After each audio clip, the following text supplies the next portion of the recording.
감사합니다. 오늘 함께 보실 하나님 말씀 사도행전 7장 48절에서 50절 말씀 보겠습니다. 사도행전 7장 48절에서 50절 말씀. 찾으신 줄 알고 함께 읽어볼까요? 읽겠습니다. 그러나 지극히 높으신 이는 손으로 지은 곳에 계시지 아니하시나니 선지자가 말한 바 주께서 이르시되 하늘은 나의 보좌요 땅은 나의 발등상이니 너희가 나를 위하여 무슨 집을 짓겠으며 나의 안식할 처소가 어디냐 이 모든 것이 다 내 손으로 지은 것이 아니냐 함과 같으니라. 아멘. 말씀의 제목은 지극히 높으신 이는 손으로 지은 곳에 계시지 아니하시나니. 오늘 이 스데반 집사의 설교 내용을 이제 함께 묵상하기를 원합니다. 지난 주에 우리가 이제 여름 수련회를 보내고 또 하나님의 큰 은혜를 받고 또 한 주간을 보냈는데요.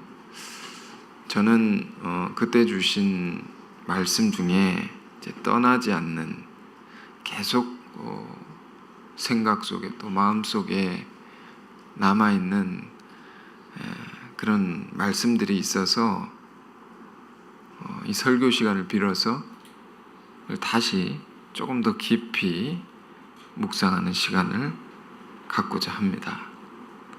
하나님 말씀은 또 한 번 듣고 마는 것이 아니죠.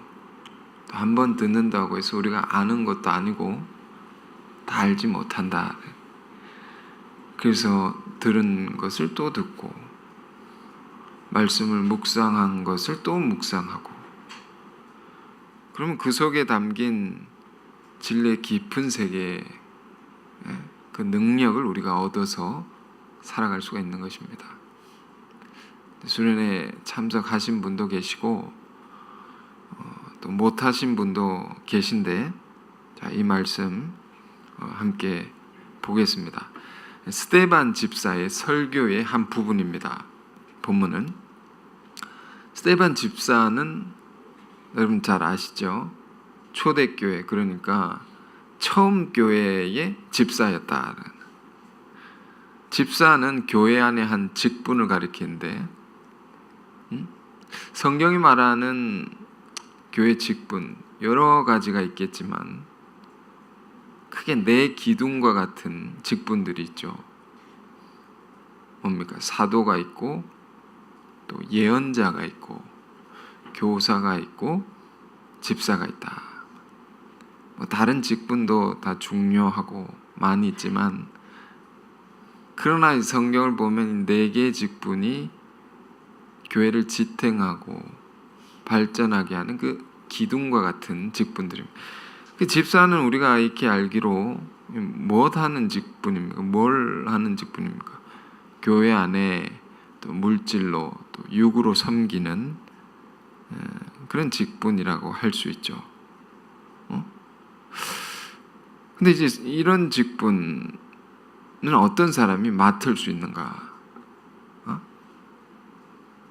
어떤 사람이 집사가 될 수 있는가? 성경이 말하는 집사를 봅시다. 사도행전 6장을 보면 집사를 뽑는 장면이 나와 있습니다. 어떤 사람을 집사로 뽑느냐? 쭉 여러분 따로 읽어보시길 바라고 한 구절만 읽으면 6장 3절에 성령과 지혜가 충만하여 칭찬받는 사람 7을 택하라. 이런 사람이 집사가 될 수가 있다. 왜 그럴까요? 물질로 섬기고 물질을 다루는 자들 안에 뭐가 우선적으로 필요하겠습니까? 누구보다 높은 영성이 있어야 됩니다. 성령과 지혜가 가득해야 된다. 누구보다 신앙적이어야 된다. 누구보다 삶의 모범이 되어야 된다. 왜 그럴까요?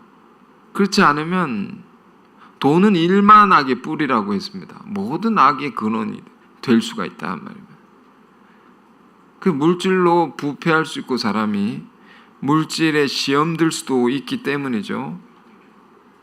그래서 성령과 지혜가 충만하는 사람이 물질로 섬기는 직분을 맡을 수가 있는 것이다. 그러면 우리 교회는 집사의 직분을 매우 소중히 여기고 매우 거룩한 직분으로, 물론 다른 직분도 다 거룩하지만 이 집사의 직분 그렇게 여긴다는 것입니다. 자, 그렇게 뽑혀진 집사 중에 한 사람이 스데반 집사입니다. 스데반 집사. 우리가 이렇게 알기로 스데반 집사는 최초의 순교자죠. 순교자. 하나님을 섬기다가 죽임을 당한 사람입니다. 그래서 유명한 사람이 이런 말을 했습니다. 순교자의 피는 교회의 씨앗이다. 그 피의 희생으로 말미암아 교회가 서게 되는 것이다. 생명을 마다하지 않고 희생한 이들로 말미암아 오늘의 이 교회가 있는 것입니다. 우리 믿는 자들이 있는 것입니다. 우리가 여기 서 있는 것입니다. 그러므로 교회는 믿는 자들은 항상 그 희생을 늘 기억해야 되고 기념해야 됩니다. 또한 그 희생의 의미를 묵상하고 그 의미가 우리에게 던져주는 바 그 가르침, 그 가르침의 터 위에 집을 짓는 그런 신앙이 되지 않으면 안 된다. 순교자 스데반의 그 스데반 집사의 설교입니다. 이 설교가 사도행전 7장에 길게 나와 있습니다. 아주 길게. 다 읽어봐야 되죠. 자, 그걸 보기 전에 근데 우리가 이런 생각을 해봐야 됩니다. 그가 순교했다라는 사실을 우리가 익히 잘 알고 있는데 왜 순교했을까요? 무엇 때문에 그런 죽임을 당했는가요? 이걸 우리가 알아야 되는 거죠. 다른 말로 표현하자면 스데반 집사의 입장에서는 목숨도 아끼지 않고 죽음을 무릅쓰고 설교를 했다면 전해야 할 메시지가 있었다는 겁니다. 그게 과연 무엇이었을까? 자기 목숨보다 더 중요한 것이 있었다는 거죠. 그 시대에 믿는 자들 안에, 그 설교를 듣는 자들 안에 내 목숨을 버려서라도 깨우쳐야 할 것이 있었다는 거죠. 그 내용을 우리가 알아야 됩니다. 그렇지 않겠습니까?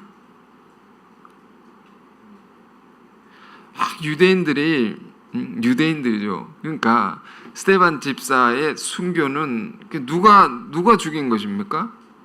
유대인들이 죽였죠. 스데반은 누굽니까?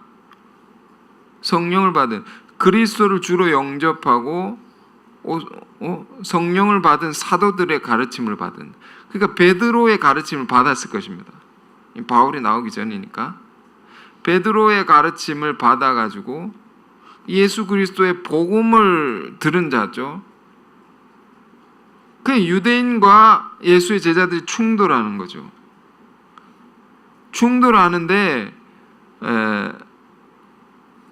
이들을 공격하는, 스데반을 공격하는 이유가 있는 것입니다. 이 공격의 빌미가 된 것, 그게 무엇인가라는 걸 알아야 되죠. 자, 이제 성경을 오늘 좀 보겠습니다. 사도행전 6장 13절 볼까요? 6장 13절.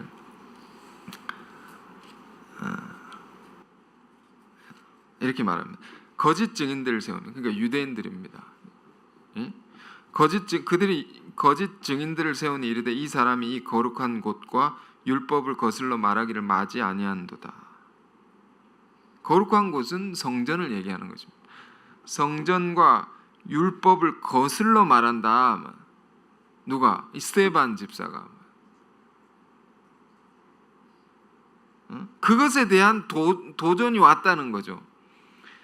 14절 그의 말에, 그 스데반 집사의 말에 이 나사렛 예수가 이곳을 헐고 또 모세가 우리에게 전하여 준 규례를 고치겠다 함을 우리가 들었노라 하거늘. 그러니까 예수님이 받았던 박해, 공격, 공격했던 그 동일한 문제로 지금 스데반 집사가 공격을 받는 것입니다. 그 내용이 성전과 율법에 대해서 그 거룩한 것이죠. 성전 거룩한, 율법은 하나님의 말씀이니까 이것도 거룩한 것이죠. 이것을 허물라고 하고 이것을 파괴한다면 하나님의 말씀을 고친다는, 거룩한 것을 이렇게 함부로 한다라는 겁니다. 그들이 주장하는 바 스데반의 죄목이 있습니다. 그건 신성 모독죄다. 이건 용서할 수 없다. 그러니까 이 두 가지 문제에 대해서 그들이 가진 오해죠. 오해를 우리가 분명히 깨달아야 됩니다. 율법에 관한 것을 생각해 볼까요? 율법을 거스른다 말이에요. 스데반 집사의 가르침이 율법을 고친다는 거죠. 율법은 하나님 말씀인데, 진리인데 그걸 고친다는 것은 상상할 수 없어요. 근데 그들이 볼 때 예수님도 그의 제자된, 그게 제자죠. 예수님의 가르침을 받은 사도들의 그 가르침을 받은 자가 스데반이니까 스데반도 율법을 거스르는 가르침을 막 전파하고 있다. 정말 그러한가 말이에요. 정말 그럴까요? 이걸 이해해야 됩니다. 왜 그들은 오해를 했고 왜 이 스데반 집사는 박해를 받았느냐 말이에요. 오늘날 교회 가르침에서도 이런 충돌이 일어날 수 있고, 우리가 복음을 전하다 보면 이런 오해를 받을 수도 있고, 그래서 우리 잘 봐야 됩니다. 자, 율법에 관한 가르침, 율법에 관해서 예수님은 어떻게 가르치셨느냐? 그건 산상순을 이제 우리 공부를 해야 되죠. 마태복음 5장에 예수님이 주신 말씀들이 있습니다.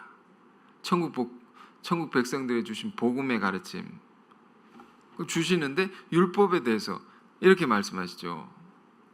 예수님이 율법은 이렇게 말하는데 나는 너희에게 이렇게 말한다. 이런 형식으로 가르침을 주는 것입니다. 그게 좀 다른 걸 얘기하는 것 같지만 여기서 오해가 생긴 겁니다. 율법은 이렇게 말한다, 나는 이렇게 말한다. 가령 이렇게 가르침을 줍니다. 율법에는 살인하지 말라. 살인하면 심판을 받는다. 살인에 해당하는 벌을 네가 받는다는 겁니다. 눈에는 눈, 이에는 이, 이게 율법의 기본 정신이죠. 똑같이 받는 거죠. 죄를 지으면 벌을 받는다 말입니다. 그 살인하면 살인에 하는, 누굴 죽였으면 너도 죽임 당해야 된다는, 그것에 상응하는 벌을 받는다 라는 가르침 너희가 들었지 않느냐. 너희는 누굽니까? 이 율법을 늘 듣고 배웠던 유대인들 얘기한 거예요. 그럼 나는 이렇게 말한다. 형제에 대해서 화를 내거나 화를 내는 자마다, 욕하는 자마다, 쉽게 풀어서 말씀드리면 형제에 대해 미움을 가지는 자마다 살인하는 죄와 똑같은 벌을 받게 될 것이다. 중앙법정에 끌려가가지고 어떻게 형제를 미워할 수 있느냐? 살인죄에 해당하는 처벌을 받는다는 거야, 너희가. 그러니까 이제 유대인들의 신앙이란 게 그런 것입니다. 겉으로 사람을 이렇게 찔러 죽였다 말입니다. 죽여야 그 살인죄로 감옥에 들어가는 거죠. 너는 그렇게 배웠는데 나는 말하노니 너희 마음에서 그 형제를 죽일 수 있다는 거예요. 미움은 형제를 마음에서 죽이는 것이다. 그 마음으로 죽이기만 해도 너는 살인죄에 해당하는 죄를 지은 것이고 감옥에 들어간다. 나는 이렇게 말한다. 율법을 고친 것입니까? 자, 한 가지 예를 더 들겠습니다. 율법에서 간음한 자는 돌로 쳐 죽이라 말입니다. 간음죄, 그 사랑의 범죄에 대해서 굉장히 엄격했죠. 성경은. 왜? 사랑의 범죄는 생명을 더럽히는 것이니까 그 간음죄에 대해서 아주 엄벌을 재 돌로 쳐 죽이는 법이다 말입니다. 투석형. 그 율법에서는 너희가 이렇게 들었으나 나는 이렇게 말한다. 너희 마음에 간음한 자, 마음으로 음욕을 품은 자마다 이미 간음한 것과 똑같은 것이니 똑같은 벌을 받을 것이다. 그러니까 이 보십시오. 이런 가르침을 예수님 주셨다는 것입니다. 이런 가르침을 받은 자들 또 전하는 것입니다. 그러니까 유대인들이 볼 때 율법을 파괴한다, 다른 가르침을 준다라고 보는 것입니다. 근데 이 파괴한 것입니까? 아니죠. 예수님의 가르침이라는 것은 이미 있는 변할 수 없는 하나님의 법, 하나님의 말씀을 더 깊이 있게 해석해서 그 법을 더 두려움으로 잘 지키게 하신 것이죠. 그 율법을 심화시켜가지고 더 그것을 굳게 한단 말입니다. 응? 왜 이런 예수님의 말씀이 필요했을까요? 유대인들의 신앙은 겉으로만 짓는 죄에 대해서만 관심했습니다. 그 죄, 겉으로 지은 죄에 대해서만 추궁을 했습니다. 그렇기 때문에 그들은 이렇게 했어요. 내가 겉으로 뭐 살인하지 않고 도둑질하지 않고 몸으로 간음하지 않고 그러면 나는 깨끗한 자다. 나는 벌받지 않는다.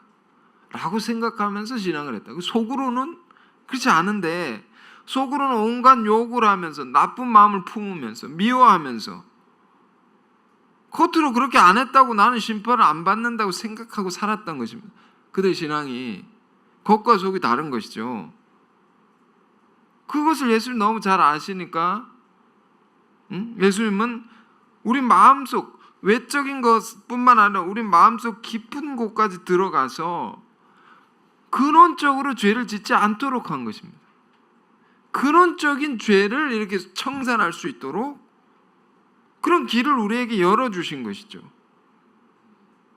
그러니까 여러분 산상수는 정말 깊은 말씀입니다. 정말 우리에게 필요한 말씀입니다. 그러니까 율법을 예수님이 파괴하신 것입니까? 아니다 말입니다. 더 온전하게 하나님의 말씀을 더 잘 지키게. 근데 유대인들이 이걸 오해했단 말이에요. 이걸 거스른다고 자꾸 다른 가르침을 준다 말. 우리가 배워왔던 신앙의 그 전통과 다른 것을 자꾸 하니까 우리는 이런 말씀 들으면서 뭘 생각해야 됩니까? 우리의 신앙생활이라는 것이 표면적인 신앙이 되어서는 안 된다는 것입니다. 겉으로만 거룩한 척을 한다든지 겉으로만 교인인 척 성경대로 사는 것처럼 그렇게 살지 않으면서 그렇게 스스로를 생각하지 말라는 것입니다. 속으로는 형제를 미워하고 속으로는 나쁜 마음을 품고 그러면 안 된다 말. 뒤에서는 온갖 보이지 않는 데서는 죄를 짓고 보이는 데에서는 깨끗한 것처럼 이렇게 표면적인 신앙이라고 이면적인 신앙이 되어야 되죠. 그건 무엇입니까? 우리가 마음으로 하나님을 믿고 마음으로 하나님의 말씀을 따르고 지키는 자가 되어야 된다. 그대로 그 중심 하나님을 우리 외모를 보지 않으시는 분이시니까 우리 중심을 보시는 분이시죠. 그 중심으로 하나님을 사랑하고 또 하나님의 말씀을 지키고 우리가 보이지 않는 하나님을 믿는 것이지만 하나님 분명히 살아계신 것이고 그분의 말씀은 정말로 진리다. 그 진짜 믿는 진짜 신앙이 되어야 되죠. 진짜. 왜냐하면 가짜가 있기 때문에 진짜란 말이 나오는 것입니다. 한국의 유명한 시인에 그런 시가 있습니다. 껍데기는 가라. 껍데기는 가라. 알맹이만 남고 껍데기는 다 가라. 예수 믿는 우리들에게는 이런 말과 같은 것입니다. 예수 믿는 척하는 자는 다 가라. 조금 더 직설적으로 말씀드려 볼까요? 교회만 들락거리는 자들은 가라. 그런 신앙은 가라. 성경을 읽는데 믿지도 않고 그대로 살지 않는 자들은 가라 말입니다. 경건의 모양만 가지고 있고 그 능력은 부인하는 자들은 가라 말입니다. 그 예수님의 말씀이 정말 깊은 거예요. 우리 이 폐부를 찔러 들어오는 깊은 것으로 우리를 가르치는 거예요. 그러니까 우리 속을 다 드러내는 것입니다. 우리 안에 품고 있던 생각과 마음들, 남들은 모르는데 하나님은 아시는 그 마음속에 온갖 추악한 죄악에 대해서 예수님 말씀을 하시니까 다 드러나는 것입니다. 그러니까 이 말씀을 듣는 자들, 겉모양으로만 신앙하고 겉모양으로만 거룩한 척하고 하나님을 섬긴다고 하는 자들이 얼마나 예수님을 싫어했겠습니까? 마음이 찔리니까 그의 말씀들은 자꾸 마음에 걸리는 것입니다. 이 스데반 설교를 듣는 자들도 여러분 설교 읽어보시면 그들이 마음에 찔렸다면,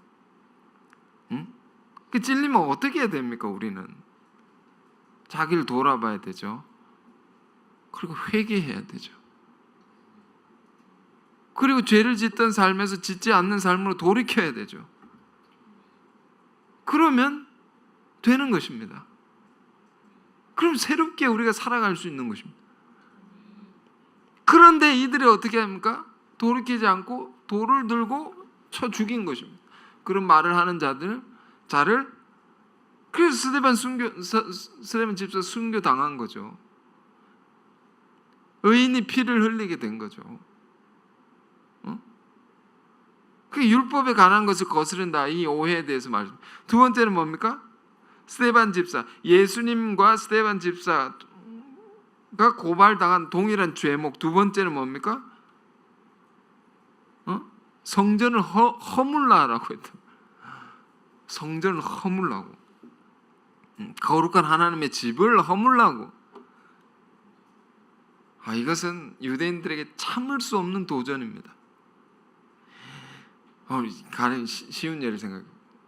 이슬람, 굉장히 그 근본주의 신앙을 하는 다른 종교를 생각해 보죠. 이슬람 무슬림들은요, 하루에 5번 그 메카가 있는, 사우디아라비아의 메카가 있는 그곳을 향해서 엎드려 절을 해야 됩니다. 이 절을 5번 기도를 해야 됩니다. 무조건 어디에 있으나 나침반으로 맞춰가지고 그곳에 메카가 있는 지역을 향해서 기도를 5번 무조건 해야 됩니다. 그걸 허물라고 누가 말했다 보십시오. 곧바로 테러를 당합니다.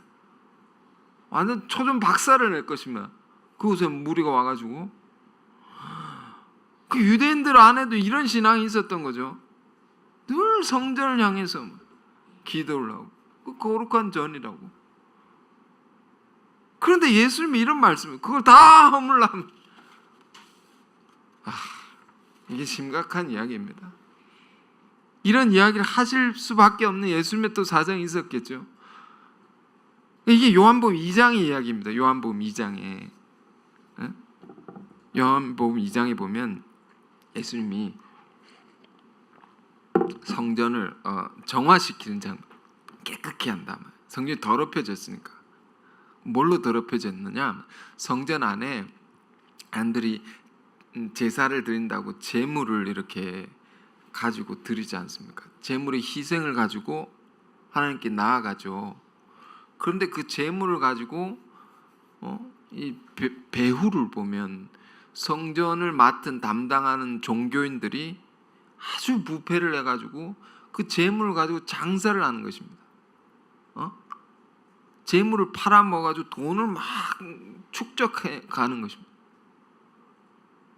그 검열관들이 제물을 가지고 밖에서 사 들어오면 무조건 흠이 있는 것을, 흠이 없는 제물 드려야 되는데 흠이 있는 것을 간주하고는 다 돌아보내고, 그래 그 안에서 사는 자들은 좀 모자라도 다, 왜냐면 비싸게 팔 거니까 모자라도 다 흠이 없는 것으로 간주해가지고 저기 제단으로 나가게, 그래가지고 비싸게 제물을 팔아가지고 돈을 막,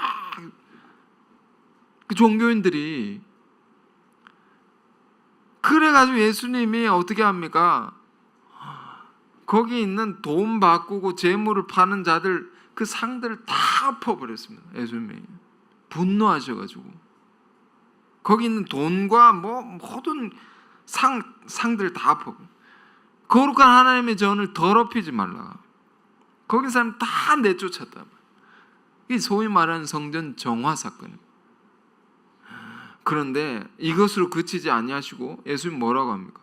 성전을 깨끗게 하실 뿐만 아니라 한마디 더 나아갑니다. 유대인들이 예수님의 이 말씀에 충격을 받고 분노를 하게 됐습니다. 성전을 깨끗게 할 뿐만 아니라 그 성전을 다 허물어라. 46년 된 것을 지은 지 46년 동안 이렇게 건재한 성전 다 허물어 버려라. 그게 이제 요한복음 2장 나오는데요. 자, 2장에 보시면 여기 나와 있습니다. 제가 읽겠습니다. 예수께서 대답하여 이르시되 너희가 이 성전을 헐라 내가 사흘 동안에 일으키리라. 유대인들이 이르되 이 성전 46년 동안의 지었건을 네가 3일 동안에 일으키겠느냐 하더라. 그러나 예수는 성전된 자기 육체를 가리켜 말씀하신 것이라. 여러분 이 말씀 우리는 깊이 생각해야 됩니다. 유대인들은 어떤 사람입니까? 아까 말씀드렸다시피 모든 것이 그들의 삶의 중심 성전을 향해 있습니다. 성전이 정신적 지주입니다. 거기에 의지하고 거기를 바라보고 늘 성전에 모이고, 유대인들은 그들의 정체성을 더 공고히 하고 늘 성전을 향해서 기도하고, 그들 역사를 보면 또 그렇게 되어 있습니다. 살아온 과정이, 역사적인 경험들이 다 성전을 중심으로 살아왔던 백성들. 그러니까 출애굽기서를 보면 애굽을 탈출해서 광야 생활을 할 때도 뭘 먼저 짓습니까? 이렇게 이동을 할 때 이제 체류 머물 때는 항상 성막부터 짓습니다. 거룩한 텐트, 홀리 텐트입니다. 거룩한 성막입니다. 왜? 이동해야 되니까. 그때는 텐트로 쳤죠. 그걸 성막이라고 하는데, 그리고 그걸 치고 주변에 진을 이렇게 치죠. 이렇게. 그게 먼저 세우고, 그 이후에는 성막이 아니라 이제 정착을 하게 되니까 성전을 짓습니다. 건물을 짓는다 말. 그리고 그 건물을 짓고 나서는 늘 그곳에 향하여 거기 와서 제사를 드리고 하나님께 그 기도 드리고 거룩하게 몸과 마음을 성별해서 그 앞에 나아가고, 그 성전은 유대인들의 그런 의미입니다. 그러니까 유대인들에 있어서 성전은 그들의 삶의 중심일 뿐만 아니라 모든 것에 온 우주의 중심으로 되어 있는 것입니다. 그걸 예수님은 허물라고 했단 말이에요. 예수님이 도무지 받아들일 수 없다 이것은.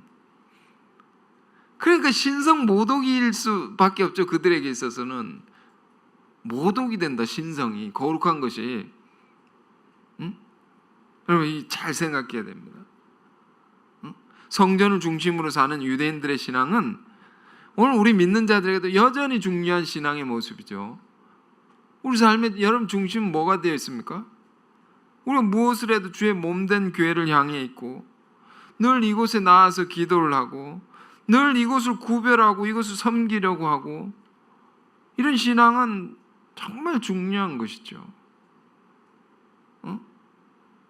많은 이들의 그리고 막 거룩한 성전이 많은 이들의 희생과 헌금으로 세워진 교회라고 해보십시오. 이걸 막 허물라 누가 말한다면 우리는 어떤 반응을 보이겠습니까?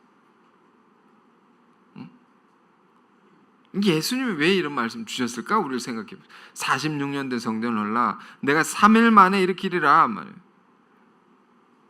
3일 만에 일으킨다. 21절 우린 기억해야 됩니다. 그러나 예수는 성전된 자기 육체를 가리켜 말씀하신 것이다. 예수님의 본 뜻이 있었습니다. 그걸 다 때려 부수라는 말씀이셨겠습니까? 건물을? 그게 아니다. 예수님 말씀의 의도가 있다. 성전된 자기 육체를 가리켜. 그러니까 하나님께서 하나님 백성들 훈련하실 때에는 항상 성전을 중심으로 모이고 이동하고 무엇을 하든지 그것을 바라보고 관심하게 하셨는데 왜 그렇게 하셨느냐? 온전한 성전, 텐트나 건물이나 그걸로 훈련하신 것이죠. 왜? 온전한 성전 대신 예수 그리스도가 오면 그분을 영접하고 그분을 바라보고 그분을 중심으로 살라는 것입니다. 그리고 그분과 하나 되어서 예수 그리스도와 하나 되어서 하나님의 뜻을 이루어 가라고 그런 훈련을 역사적인 훈련을 시켜왔던 것입니다. 그러니까 성막이든 건물 성전이든 이건 다 무엇을 위한 것이었느냐? 그리스도를 위한 것. 그리스도를 우리가 바라보게. 그것은 다 예비적인 것이죠. 실체적인 것이 아니야. 거푸집 같은 거. 그 그리스도가 중요하죠. 예수 그리스도. 그러니까 그리스도를 우리가 이제 교회에 나왔습니다. 그렇다고 이 건물은 다 쓸데없느냐? 그건 아니죠. 이게 있기 때문에 그리스도께로 더 가까이 갈 수 있는 거죠. 우리는 교회 신앙이란 건 어떤 것이냐면 정말 그리스도를 바라보는, 그리스도를 사랑하고 그리스도의 말씀을 듣고 그분의 뜻을 위해서 우리가 살아가는 신앙이 돼야 된다. 그분이 중심이 돼서 그걸 위한 것이었다라는 겁니다. 성전이라는 것이. 그러니까 이 교회 건물이 왜 있는 것입니까? 이걸 구별해 놓고 그리스도를 만나기 위한 것이죠. 인격적인 만남. 이게 제일 중요한 것입니다. 그리고 그리스도를 만나서 우리가 그분의 말씀대로 우리가 살아가도록 하기 위해. 근데 이 본질을 놓쳐버리고 유대인들의 신앙이라는 것은 건물에만 집착하고 있었다. 그런 신앙에 대해서 예수님이 지적한 겁니다. 그걸 허물라. 그들이 진정 허물어야 될 성전은 무엇이었습니까? 그들 안에 있는 허물어야 될 것, 우리 안에 허물어야 될 것은 뭡니까?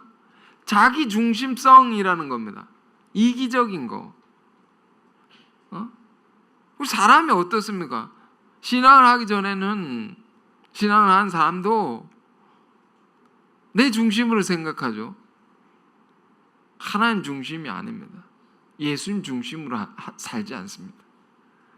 모든 판단의 근거가 내 경험과 지식이 되고 내가 중심이 되어서 내가 판단하고 내가 옳다는 건 옳은 거고 내가 틀렸다는 건 틀렸다고 생각하고 이게 내 중심으로 살아가지 않습니까? 우리가 그걸 바꾸라는 거죠. 어제 이제 어떤 형제 군대에서 휴가 나와서 대화를 하는데 그런 대화를 했습니다. 진로에 대해서 이제 곧 뭡니까? 전역을 하게 되니까 진로에 대한 고민이 있는 것입니다. 그래서 내 주변에 있는 사람들은 이런 진로를 생각하고 있는데 저는 뭘 해야 될까요? 너 하나님 믿는 사람 아니냐?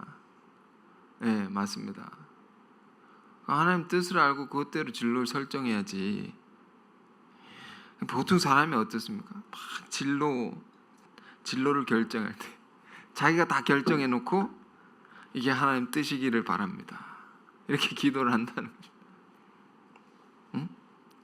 일을 하는 사람도 자기가 하고 싶은 대로 다 해놓고 하나님 도와주십시오.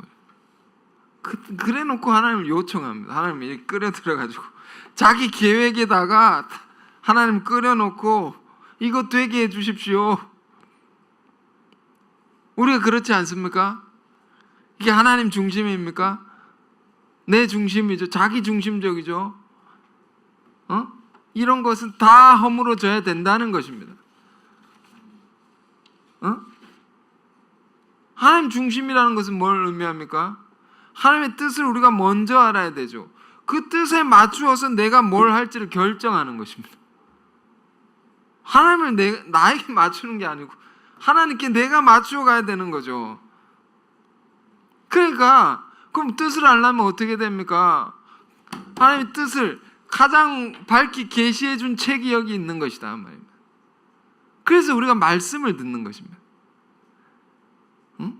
이 말씀이 우리 삶의 모든 판단의 기준이 되게 해야 된다. 그것을 따라서 우리의 삶을 결정하고, 그게 진정한 성전 중심의 신앙이다. 그러니까 유대인들은 얼마나 열심히 보십시오. 신앙을 하는 사람들이었느냐? 그런데 틀렸단 말입니다. 틀렸다. 예수님이 오셨는데 관계없는 건물에만 집착하고 있었다. 이런 엉뚱한 신앙이 될 수 있는 것입니다. 그 유대 신앙이란 그 성전 건물에 들어가기만 하면, 그 건물에 모이는 절기만 잘 지키면, 거기에 제물만 잘 드리면 내 신앙은 온전한 것이다. 이렇게 생각하고 살았다. 그것의 진정한 뜻은 알지 못하고 생각지 못하고. 우리도 보십시오. 우리도 그럴 수 있으면 똑같은 것입니다. 이 시대에도 교회만 주일만 잘 지키면, 뭐 가끔씩 헌금을 잘 드리면 내 신앙은 온전한 것이다. 그게 잘못됐다는 것은 아니지만 더 깊은 세계를 깨달아야 되는 거죠. 정말로 우리 삶이 말입니다. 그리스도가 중심이 되어서 주님의 뜻을 하고 그 말씀을 마음으로 받아서 말씀대로 삶을 결정하고 그대로 살아가는 거, 그 말씀대로 살아가는 거. 이게 안 되면 우리는 이 시대의 유대인들, 의인을 죽였던, 예수님 십자가에 못 박고 스데반 집사와 같은 의인을 죽였던 그런 자들의 신앙 우리는 되풀이할 수 있는 것입니다. 건물에 고정되어 있어가지고 거기에 고착화되어 있다면, 그 이들의 치명적인 실수가 얼마나 어처구니 없습니까? 진정한 성전 되신 그리스도가 오셨는데 그를 영접하지 못하고 배척하고 죽여버렸다. 허물어야 될, 자기 안에 허물어야 될 것은 허물지 못하고 세워야 할 것은 허물어버린, 거꾸로 된 거죠. 그래서 하나님의 아들을 비참하게 죽이는 역사의 비극이 일어나게 됐다. 우리가 먼저 신앙을, 하나님을 알고 신앙을 하는 거 중요하지만 더 중요한 것은 잘 해야 됩니다. 올바로 해야 됩니다. 신앙도 잘못하면 무서운 길로 가는, 큰 실수를 범할 수 있고 하나님 보내신 자를 죽일 수도 있다 말이에요. 그러니까 예수 그리스도를 죽인 자들이 또 스데반을 죽이는 것입니다. 그러나 스데반 집사는 내가 죽더라도 자기 백성들을 사랑하니까 사랑하는 백성들이 잘못된 길을 가는 것을 올바로 바로 잡아줘야 되겠다. 이게 중요하다는 것입니다. 잘못된 신앙관을 어떻게 고쳐줘야 되겠다. 안 고쳐주면 어떻게 되느냐, 다 망한단 말입니다. 실제로 이 역사적으로 이 의인을 죽인 자들은 나중에 주후 70년경에 비참한 사륙을 당합니다. 다 초토화됩니다. 유대인들이 끔찍한 전쟁의 희생자들이 다 됩니다. 그걸 못 들어가지고, 지금 설교의 내용은 그런 겁니다. 긴 설교의 한 부분만 본문을 읽었는데요. 자, 이 설교를 7장 다 읽지는 않겠습니다. 쭉 읽어보면 여러분 꼭 시간을 내서 읽어보십시오. 한 장입니다. 사도행전 7장인데 이 스데반 집사가 어떤 설교를 하느냐 하면 구약의 긴 이스라엘 백성들의 역사를 꿰뚫어 가지고 설명합니다. 꿰뚫어 가지고 마치 이렇게 역사 강의를 무슨 1시간 만에 꿰뚫기 이런 뭐 책이 있는 것처럼 한국사 1시간 만에 읽기, 세계사 1시간 만에 읽기, 그것처럼 하나님께서 하나님의 백성들을 어떻게 이끄신 것이고 왜 그렇게 이끄셨는가라는 것을 가르치는 것입니다. 역사를 관통하여 이 백성들에게 주신 메시지가 있다. 그것을 깨닫게 하는 것입니다. 유대인들에게. 그래서 스데반 집사는 아브라함부터 설명합니다. 아브라함부터.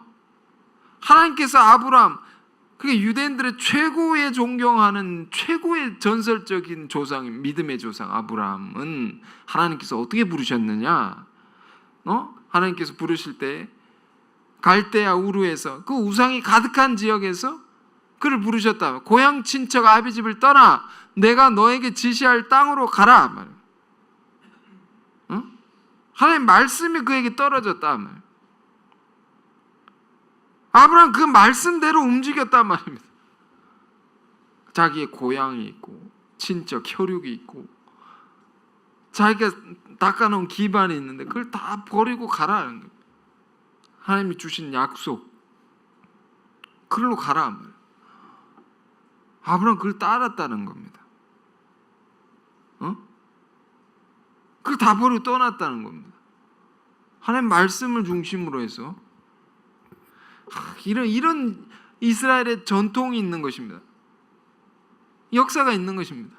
이런 백성들이었다 말이면 우리 백성이 우리도 이런 걸 생각해야 됩니다. 아무리 큰 돈을 벌 수 있는 기회가 있어도 하나님이 하지 말라고 하면 안 해야 되는 것입니다. 안 해야 되는 것입니다. 손 떼라면 손을 떼야 됩니다. 왜냐하면 그럴 만한 이유가 있기 때문입니다. 또 반대로 지금 가라고 할 때 꼭 가야 되죠. 왜? 그럴 만한 또 이유가 있는 것입니다. 우리가 말씀대로 살면 손해볼 일이 없고 말씀대로 살면 괴로울 일이 없습니다. 잠시 잠깐 잃어버린 것 같아도 나중엔 다 더 큰 걸 주시는 거죠.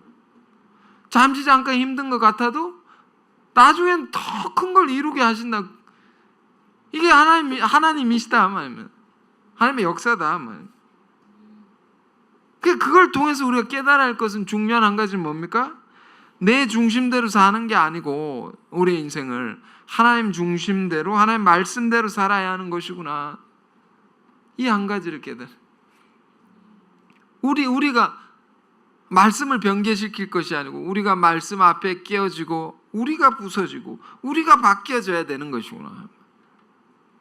지금 스데반 집사가 이걸 얘기하는 것입니다. 유대인들이요, 여러분들이 이걸 아시지 않습니까? 여러분이 우리의 역사가 이런 역사였던 걸 아시지 않습니까? 그러면서 쭉 이어집니다.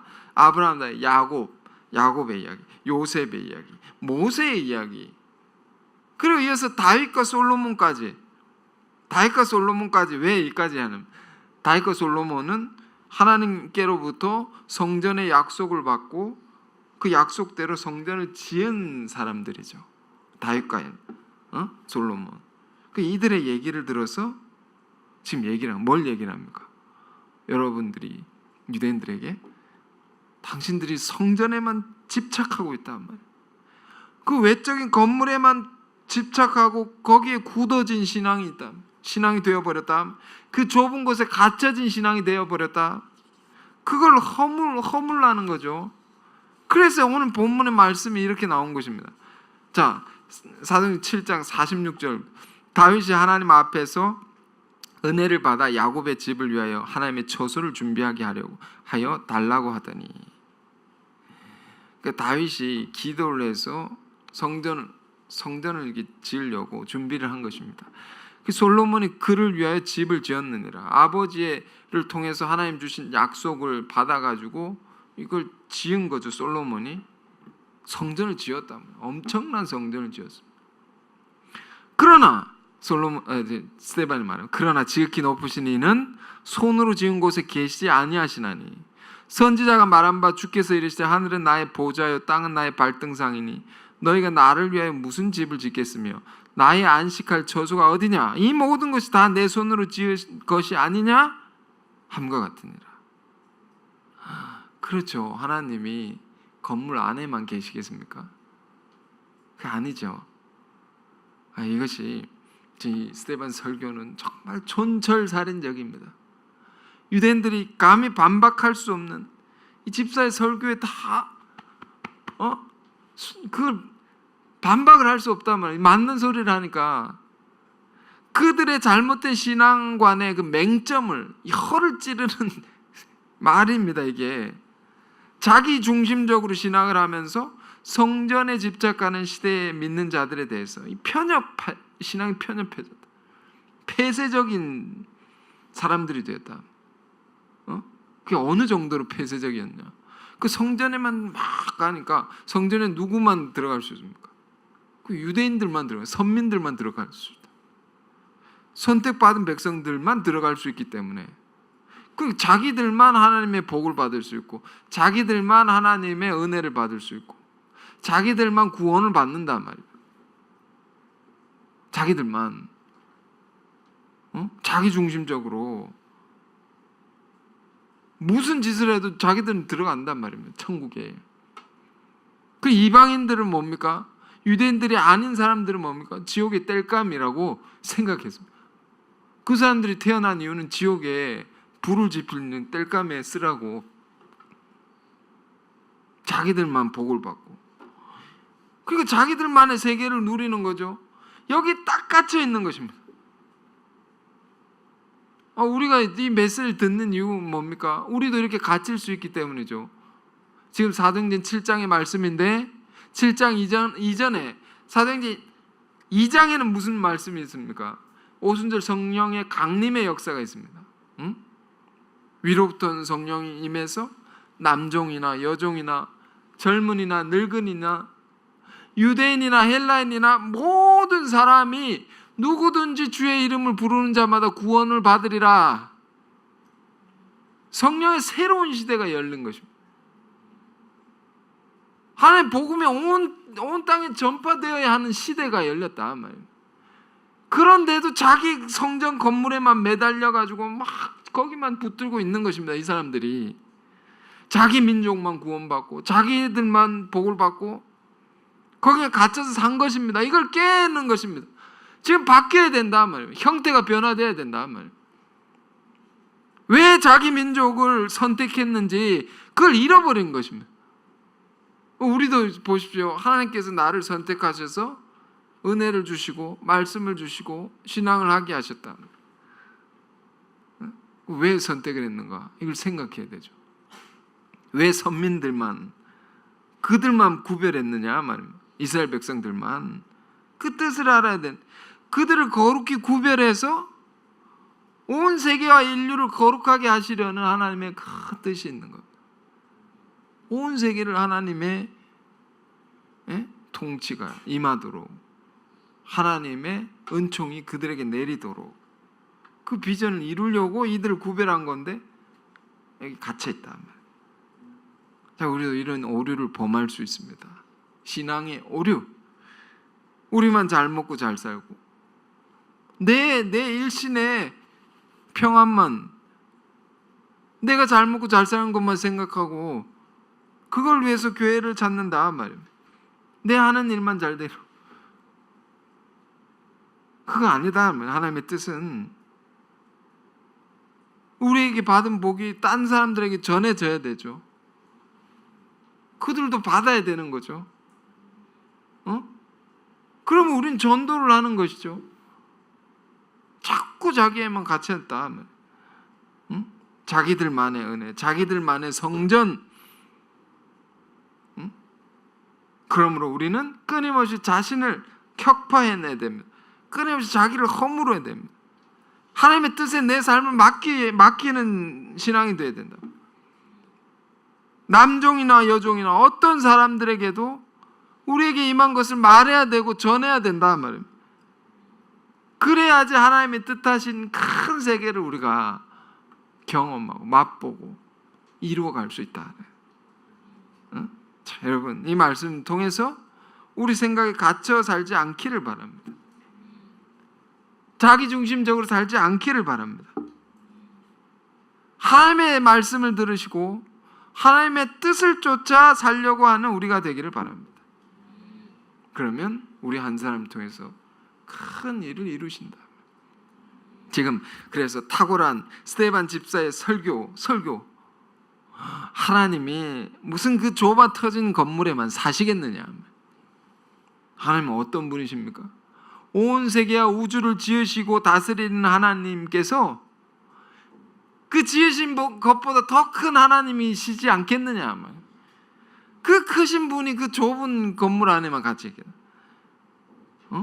아니다. 너희가 생각을 넓혀라. 그러면서 하는 말이 51절입니다. 목이 곧고 마음과 귀에 할례를 받지 못한 사람들아, 너희도 너희 조상과 같이 항상 성령을 거스른도다. 할례는요, 부정한 것을, 더러운 것을 이렇게 제거하는 의미가 있습니다. 할례는 마음과 귀에 할례 받지 못한다.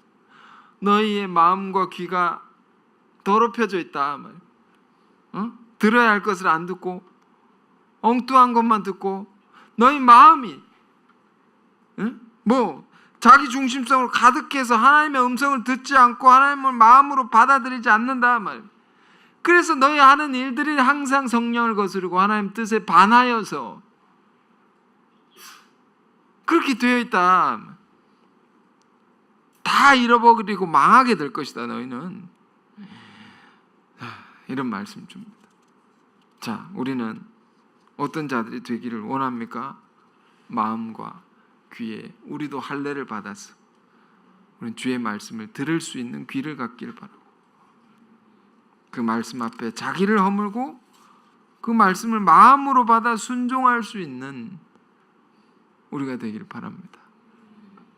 그래서 우리 각 개인들, 우리 각 사람들을 통해서 하나님의 큰 뜻이 이루어지는 위대한 인생을 우리가 살아갑시다. 자, 기도하겠습니다. 은혜로우신 주님, 최초의 순교자 스데반 집사의 귀한 설교 말씀을 다시 묵상했습니다. 그가 죽을지라도 전하고자 했던 하나님의 메시지를 우리가 깊이 묵상하고 깨달아서 우리 삶도 크게 변화되게 하옵소서. 언제나 나 중심으로 살았던 인생이 그리스도 중심으로, 그분의 말씀 중심으로 살게 하옵소서. 그 말씀 앞에 우리가 부서지고 깨어지게 하시고 변화되게 하셔서 그 말씀을 따라서 내 인생을 설계하고 맞추어 나가는 인생이 되게 하옵소서. 지극히 높으신 이는 손으로 지은 곳에 계시지 아니하다 하셨습니다. 하나님의 뜻을 생각지 못하고 자신의 좁은 생각 안에 갇혀 있는 우리의 모습이 있다면 눈을 들어 하나님의 큰 세계를 바라보게 하시고 큰 꿈을 꾸게 하시고 하나님의 그 높은 뜻에 우리 인생을 맡기고 사는, 그래서 하나님이 부어주시는 놀라운 복과 은혜를 다 받을 수 있는 우리가 되게 하옵소서. 예수 그리스도 이름으로 기도했습니다. 아멘.